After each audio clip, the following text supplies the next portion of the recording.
İnsan ürəyi iki fərqli səsin döyüş meydanıdır. Bir tərəfdə mələk var, o yaxşılıq, sevgi, səbir və doğruluq səsini eşidir. Digər tərəfdə isə şeytan, pislik, qəzəb, həsəd, paxıllıq və yalanın səsi. Bu iki səs hər gün bizim içimizdə danışır və biz qərar verməli oluruq.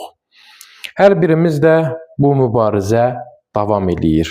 Bəzən ürəyimiz mələyin səsini eşidir və yaxşı işlər görmək istəyir. Bəzən isə şeytanın fısıltılarına uyuruq, səhv addımlar atırıq.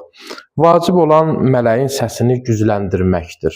Bunun üçün dua etmək, yaxşılıq etmək, pis vərdişlərdən uzaq durmaq lazımdır. Biz nə qədər mələyə qulaq assaq, o qədər güclənir, pis təsirlər zəifləyir. Həyatımızdakı seçimlər, hər gün etdiyimiz qərarlar bu iki qüvvənin arasında savaşda nəticəni müəyyən edir. Bəzən səhv edirik, amma Allah bizə daim bağışlanmaq şansı verir. Gəlin ürəyimizdəki mələyə qulaq asaq, onun dediklərini edək. Onu gücləndirək, pisliyi isə özümüzdən uzaqlaşdıraq. Çünki həyat bu iki səsin mübarizəsidir və biz necə seçiriksə həyatımız ona görə olacaq.